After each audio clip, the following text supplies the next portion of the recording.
Baiklah, saya akan menjelaskan materi tentang longsor, di mana longsor itu yaitu merupakan suatu perpindahan material bentuk lereng berupa batuan, bahan rombakan, tanah atau material campuran yang bergerak ke bawah atau keluar lereng.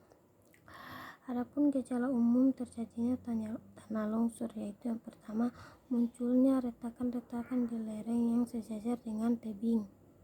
Kedua, biasanya terjadi setelah adanya hujan. Ketiga, muncul mata air baru secara tiba-tiba. Keempat, tebing rapuh dan berkerikil mulai berjatuhan.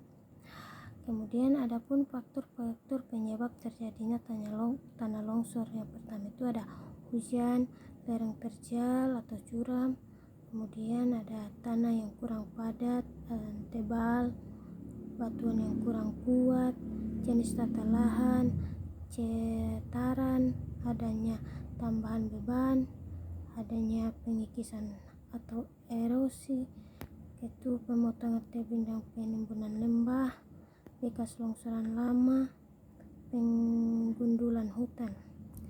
Kemudian adapun jenis-jenis tanah longsor. Yang pertama, longsoran translasi. Kedua, longsoran rotasi. Yang ketiga, pergerakan blok. Yang keempat, runtuhan batuan. Yang kelima, rayapan tanah. Dan yang terakhir itu aliran bahan rombakan. Kemudian saya akan menjelaskan materi tentang konsep tanah dan lahan.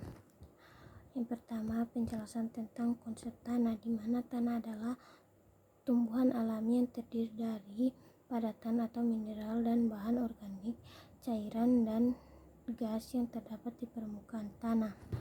Kemudian tanah juga merupakan bagian dari permukaan bumi sebagai lingkungan baik yang meliputi tanah dan segala faktor yang mempengaruhi penggunaannya seperti iklim, relief, aspek geologi dan hidrologi yang terbentuk secara alami atau akibat pengaruh manusia.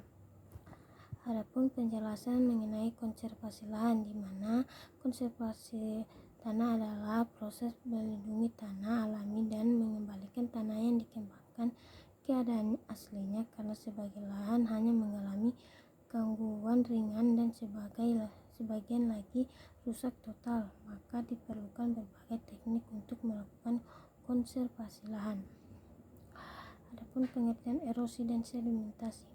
Erosi adalah proses geologi di mana bahan tanah terkikis dan diangkut oleh kekuatan alam seperti angin atau air atau nation geografi.